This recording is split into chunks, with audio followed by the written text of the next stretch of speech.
워렌 목수입니다. 자, 오늘 6월 21일 오전입니다. 어제 미국은 이 노예 해방일 대책 공휴일로 인해서 휴장을 했고요.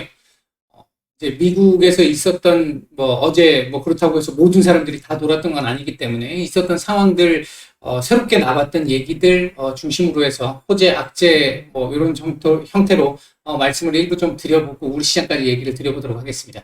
얘기를 들어보시고 도움이 되셨다고 생각되시는 분들은 구독, 좋아요 한 번씩 눌러주시면 감사하겠고요. 현재 여러분들이 보고 계시는 영상의 아래쪽에 영상에 대한 설명을 볼 수 있는 부분을 클릭하시게 되면 저희 공식 카페로 들어오실 수 있고요. 무방 참여를 원하시는 분들은 이쪽에서 여기 카테고리에 보시면 무료 채팅방 참여 신청이 있습니다. 저희가 지금 다시 오픈을 한 상태고요. 이쪽에 들어오셔서 말씀을 주시면 저희가 비번을 드릴 거고요. 그 비번 받으셔서 이 제일 위에 공지사항입니다. 공지사항 제일 위에 보시면 무료 이용방 안내가 있고요. 밑으로 조금 내려오시면 이 노란색 네임카드가 있습니다. 이쪽에 클릭하시게 되면 들어오실 수 있고요. 혼자 매매가 어느 정도 가능하신 분들 같은 경우는 이쪽에 이 텔레그램방 같은 경우 오셔서 보시면 시장 상황에 대한 얘기들 그리고 좀 더 많은 정보들을 드릴 수 있을 겁니다. 혼자 안 되시는 분들 같은 경우는 이제 저희 VIP방에서 진행을 하고 있고요. 자, 바로 들어가 보도록 하죠. 일단 이 지금 나스닥 지수는 크게 얘기할 건 없을 것 같은데 오늘 이제 시작을 하면서 현재 일단 흐름으로 놓고 보면 오늘 이 1800포인트 지지 테스트 정도는 나오지 않을까 일단 보고 있습니다. 간밤에 있었던 미국에서의 새로운 얘기들 몇 가지를 보게 되면요. 일단 미국 증시는 휴장이었습니다만 유럽 증시는 진행이 됐는데 한 1% 전후에 일단 상승이 나왔습니다. 유럽 같은 경우는 22 총재의 발언, 금리 인상 7월, 9월 25bp 정도씩은 할 거야 라고 하는 기존에 했던 얘기들 반복적인 얘기가 있었고요. 그리고 이제 지난 주말 상간에 이 금리 인상을 통해 가지고 이제 문제가 생길 수 있는 국가들, 예를 들어서 이탈리아라든지 지금 보면 스페인 쪽이라든지 이쪽 그리스라든지 이쪽은 문제의 소지를 항상 안고 있는 상태잖아요. 이제 이런 상황이 생기게 된다면 ECB 쪽에서 즉각 대응을 하겠다. 이렇게 일단 발표를 하면서 조금 안도성 저가 매수가 좀 들어왔던 걸로 보여집니다.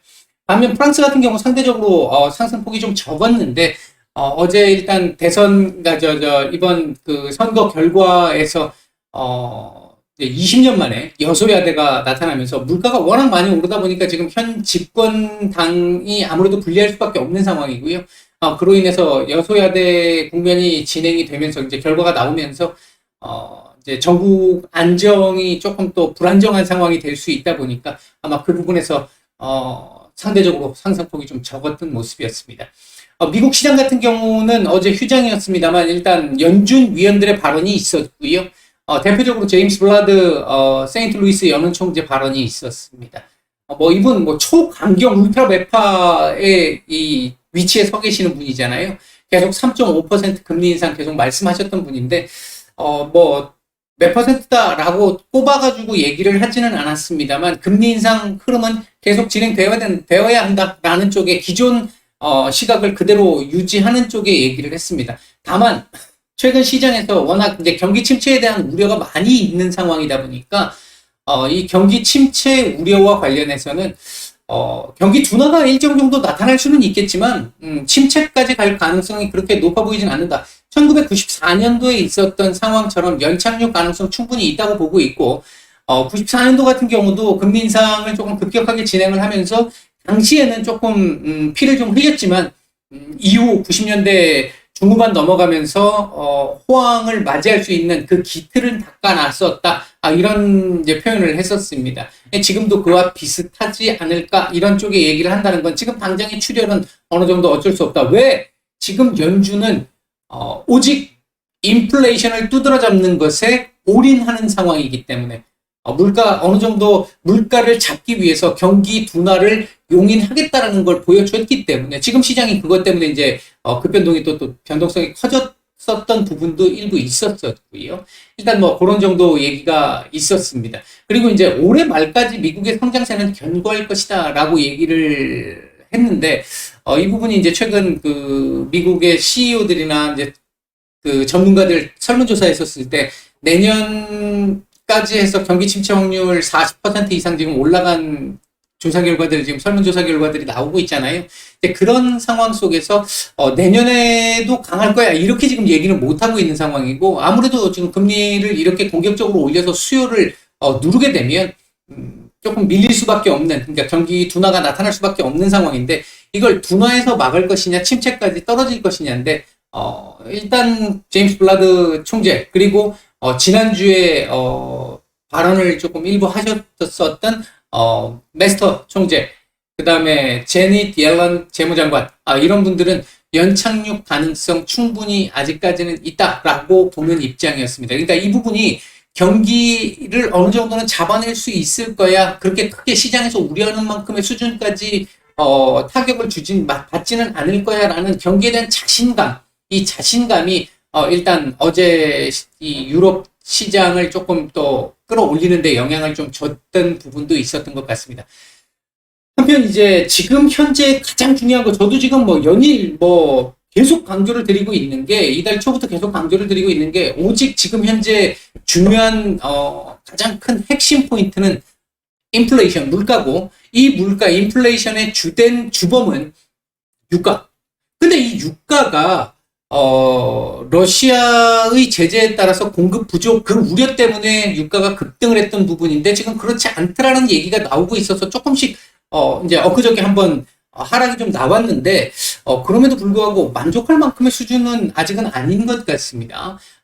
중국 같은 경우가 기존 러시아로부터 수입했던 수입량의 50% 이상을 지금 더 수입하고 있잖아요. 유럽으로부터. 그렇다라고 한다면, 미국 텍사스산 중진류, 그 다음에 이제 사우디, 원유, 그 다음에 이 북해산 브렌트유, 이쪽에서의 매수세는 적을 수밖에 없습니다. 그렇게 올라갈 이유가 없는 상황인데, 아직까지는 일단 계속, 고점대를 아직은 유지를 하고 있는 상황이고요. 높은 상황을 유지하고 있는 상황이고요.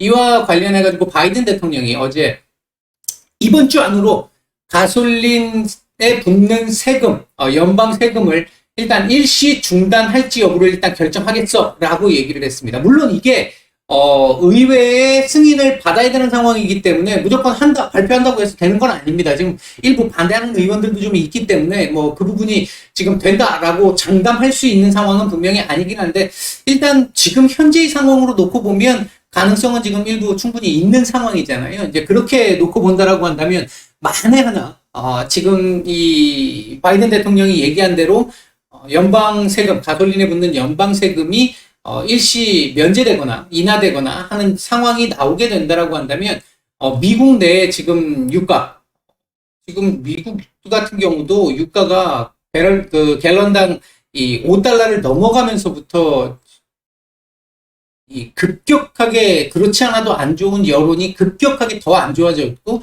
증시에서의 변동성도 좀 더 커졌단 말이죠. 근데 그 부분이 조금씩 잡히기 시작한다 그러면, 만약에 이제 영향을 이거 하나 가지고 국제유가가 무조건 다 떨어집니다, 이렇게 얘기할 수 있는 상황은 절대 아닙니다. 절대 아닌데, 그래도 추가 상승의 여력은 조금 막을 수 있는 정도의 수준은 될 수 있을 거라고 보고 있고요. 인플레이션의 조금씩은 완화에 기여를 할 수 있는 정도, 그리고 마찬가지로 만약에 기름값이 상대적으로 미국 국내에서 기름값이 조금 떨어진다라고 본다고 한다면 소비 여력이 조금 더 늘어나는 거잖아요. 이게 지금 현재 소비 지표들 지금 둔화되기 시작을 했고, 인플레이션 지표들 계속해서 높아지고 있는 상황, 이 부분을 조금 완화시키는 데는 충분히 영향을 줄 수 있겠다. 이렇게 볼 수 있겠고요. 어제 이제 JP 모건에서 하반기에는 이 증시의 이 매도세가 확실히 좀 완화될 가능성이 좀 높다라는 쪽에 얘기를 했는데, 인플레이션 완화에 대한 어떤 전망을 좀 담은 얘기들을 좀 보여주었습니다. 그리고 이제 어제 특별하게 이제 우리가 이제 지금 당장의 문제가 아니고요, 앞으로의 이 경제 패러다임, 이 전체 구조적인 이 틀의 문제인데, 과거에도 이거 말씀을 드렸던 부분, 이 부분의 시작은 트럼프 대통령이었고, 최근 들어서 러시아의 우크라이나 침공으로 더욱더 이런 부분들이 강화가 됐었는데, 제닛 옐런 재무장관이 어제 또 한마디 했던 게 프렌드 시어링이라는 표현을 썼잖아요. 친한 애들끼리 더 무역을 하는, 그래서 친한 애들끼리만 잘 지내는, 쉽게 얘기하면 경제 블록이죠. 보호무역입니다. 탈세계화 계속해서 미국 주도로 진행해 나갈 가능성이 이렇게 된다고 한다면 그 속도는 더욱더 빨라질 가능성이 높습니다. 지금 최근에 러시아 같은 경우, 중국 같은 경우도 우리끼리 우리 미국 중심으로 갔던 거 다 깨고 우리끼리 이렇게 모여보자 이런 쪽의 얘기들이 지금 시진핑 입에서 좀 나왔잖아요. 이제 그 차원에서 놓고 본다라고 한다면 앞으로 세계가 탈세계화되면서 보호무역주의로 갈 가능성이 상당히 높아지는 상황입니다. 이렇게 되면 아무래도 우리나라에는 기존보다는 조금 더 어려워지는 시장이 될 것이고, 이 정치적으로 놓고 봤었을 때도 줄타기를 굉장히 잘해야 되는 상황이 될 수 있겠죠. 일단은 그런 정도. 이건 지금 당장의 문제는 아니고 향후의 경제의 패러다임의 변화. 그러니까 예를 들면 이런 거죠. 18세기 그러니까 시장 경제 체제가 도입되기 시작을 하면서 본격적으로 자유방임주의 형태가 나타났던 그 패러다임이 하나 있었고, 이게 1929년 세계 경제 대공황으로 인해 가지고 패러다임이 한번 변했었죠. 이때부터 다시 경제 블록 보호무역이 본격적으로 시작이 됐었고, 이게 1970년대 석유 파동 이후에 오일 쇼크 이후에 다시 신자유주의라는 형태로 세계화가 나타났잖아요. 그러니까 이 대탕트 시대가 도래하면서 세계화가 나타났었는데, 그 세계화의 패러다임이 지금 이 구간 앞으로 다시 바뀌는 교과서 안의 내용이 바뀔 수 있는 그런 상황이 나올 수도 있겠다. 일단 그런 정도 말씀을 드릴 수 있겠습니다. 우리 시장 얘기를 잠깐 또 해보면, 일단 오늘 지금 상황부터 간단하게 좀 정리하고 말씀을 좀 드려보죠. 현재 외국인들 현물 매도 조금씩 늘어나고 있습니다. 장 초반보다. 반면 선물 매수는 지금 2천억에서 2,500~600억 정도 사이에서 계속 왔다 갔다 하고 있습니다. 그러니까 특별한 방향성 지금 안 주고 있다는 얘기고요. 시장 전체적인 수급은 그렇게 좋지 못합니다. 어제 일단 외국인들 이 선물 장 막판 다시 주워 담으면서 오늘 반등 가능성을 조금 높일 수 있겠다라고 말씀을 드렸는데, 그 부분으로 장 초반 시장이 조금 더 강하게 출발을 했는데 그 이후에 지금 밀리고 있는 모습입니다. 오늘도 우리 시장은 아시아 다른 시장 지금 일본이나 호주에 비해서도 상당히 약한 모습을 지금 보이고 있습니다. 오늘 움직이고 있는 섹터들 보게 되면 비료 섹터들, 그러니까 농업, 비료 이쪽 섹터들, 그리고 게임 섹터들 지금 일부 조금 올라오는데, 이게 이제 카카오 게임즈가 워낙 많이 오르다 보니까 그런 부분들이 좀 있는 것 같고요. 조선 섹터들 약간씩 올라오고 있는 정도의 모습입니다. 여전히 이 반도체 섹터들은 그다지 좋지 못한 상황이고, 2차 전지 섹터들도 좋지 못한 모습을 보이고 있습니다. 현재 외국인들 매수 중인 종목들, 유가 증권 시장에서는 눈에 띄는 종목 없습니다. 매도 상위 쪽에서는 삼성전자 시간대 대비해 매도량이 약간은 좀 더 나오는 것 같습니다. 그 다음에 SK 하이닉스 정도 눈에 띄고요. 코스닥 시장 쪽에서 매수 상위 쪽 보게 되면 카카오 게임즈 매수 상당히 좋고요. 그 외에도 이제 현대바이오, 휴림 로봇 정도 눈에 띕니다. 매도 상위 쪽에서는 LNF, 셀트리온 헬스케어, KG ETS, LX세미콘, 가온칩스, 천복, 대주전자재료 이런 종목들 매도가 조금 눈에 띄는 모습을 보이고 있습니다. 일단 우리 시장 같은 경우 어제 유독 우리 시장만 약했던 이유 몇 가지를 말씀을 드렸는데요. 일단 이게 이제 좀 이 수급적 측면에서 이렇게 놓고 본다라고 하면요. 수급적 측면에 한정해서 놓고 본다라고 하면, 어제 장 초반에 외국인들 매도를 조금 강하게 척 만들었잖아요. 그래서 시장의 방향을 아래로 만들어버렸습니다. 하방으로 만들어버렸어요. 조금 반등을 줄만 하면 내려 찍어가지고 계속 내리는, 실제 매도량이 아주 많지는 않았습니다만 조금 반등이 나올 때마다 뭉텅이 물량들을 딱딱딱 떨어뜨리면서, 특히 이제 삼성전자 중심으로 떨어뜨리면서 지수를 계속해서 눌러냈습니다. 그런 가운데 선물 옵션 쪽에서는 상방에다 배팅을 계속 했었잖아요, 어제. 시장 수급이 좀 괜찮았다라고 얘기했던 그 부분이, 그것도 일부 포함되어 있었던 부분인데, 그렇게 해놓고, 장중에 신용 반대 매매를 강하게, 유도를 했죠. 강제했죠, 어떻게 보면. 그렇게 해서 어제, 장중 CFD 계좌라든지 아니면 이 스탁론 계좌라든지 일반 개인들이라든지, 신용 반대 매매 물량을 제법 많이 쏟아내게 만들었습니다. 아직 어제 이 신용 반대 매매 물량은 내일 이유가 돼봐야 나오겠습니다만 최근에 지금 뉴스 나오는 거 보면 시장 반대 매매 일간 평균 300억 이상 지금 나오고 있고요. 최근 들어서 300억 이상 나오고 있고 이 지금 일간 300억 이상 나오는 정도의 수준은요. 우리 팬데믹 때 막 급락 나올 때 있잖아요. 그때 수준입니다. 금융위기 때 그러니까 리먼 사태 때 그때 수준입니다. 지금 굉장히 현재 시장 상황이 그 정도까지 안 좋다라는 걸 지금 보여주고 있는 겁니다. 우리나라만 지금 그래요.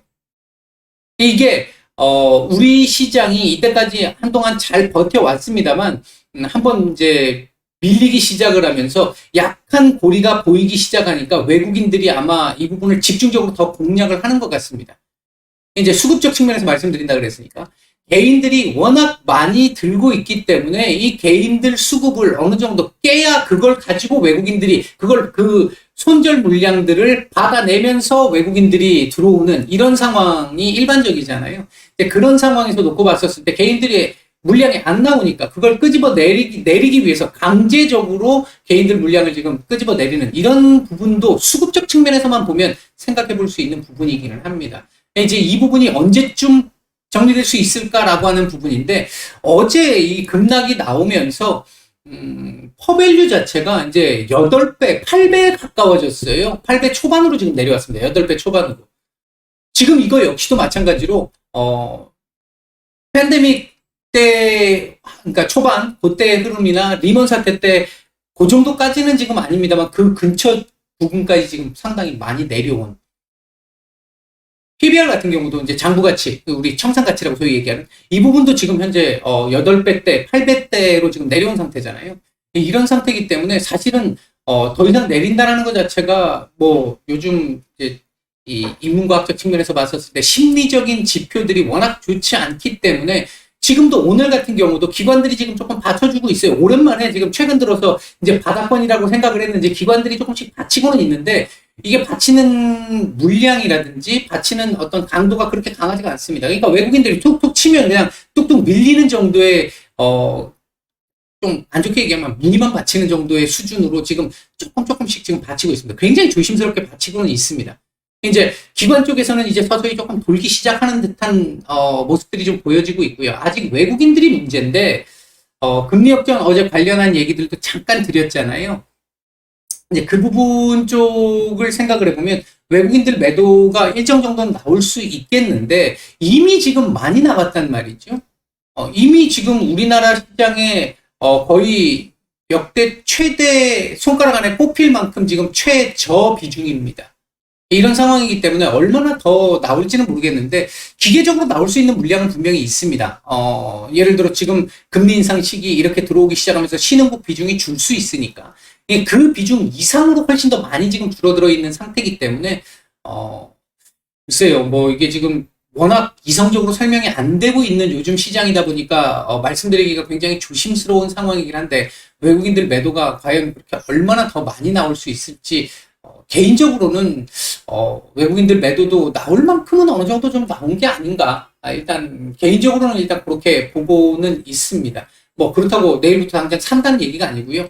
이제 뭐 조단위의 매매가 이렇게 매도가 계속 이렇게 나오는 이런 상황이 그렇게 많이 나올 걸로 보여지지는 이제 않습니다. 거의 지금 예를 들어 우리가 주식시장이 이렇게 우리 인간사도 그렇습니다만 주식시장이 이런 식의 모습을 보인다고 했을 때 여기가 이제 중간값이라고 한다면 현재 여긴지 지금 현재 구간이요 여기쯤인지 아직 이건 누구도 모르잖아요. 누구도 모르는 건데 여기 어딘가에 있는 것 같기는 해요. 근데 지금 내려온다 하더라도 지금 뭐 얼마 안 남은 상황일 수 있고 기간적인 문제겠지만 얼마 안 남은 상황일 수 있고 여기 부분이라면 지금 거의 저점에 들어와 있는 상황이라고 볼 수도 있는 상황이고 지금 요 구간 정도를 지나고 있다라고 본다라고 한다면 이제 요거까지만 잘 어느 정도 우리가 살아남을 수 있다라고 한다면 요때부터는 이제 요게 기다리고 있잖아요. 요게 기다리고 있으니까 일단 아직은 힘든 구간입니다만 지금 계속 연일 말씀드립니다. 살아남는 게 더 중요한 시장입니다. 지금은 어떻게든 이 정신적인 스트레스가 굉장히 많은 구간이라서 감정적인 대응을 할 수 있는 구간이기는 하지만 최대한 이성의 끈을 놓지 않으시고요. 버텨야 됩니다. 지금은 살아남아야 합니다. 그래야 그 다음을 볼 수가 있습니다. 네, 오전 말씀 여기까지 드리고 마치겠습니다.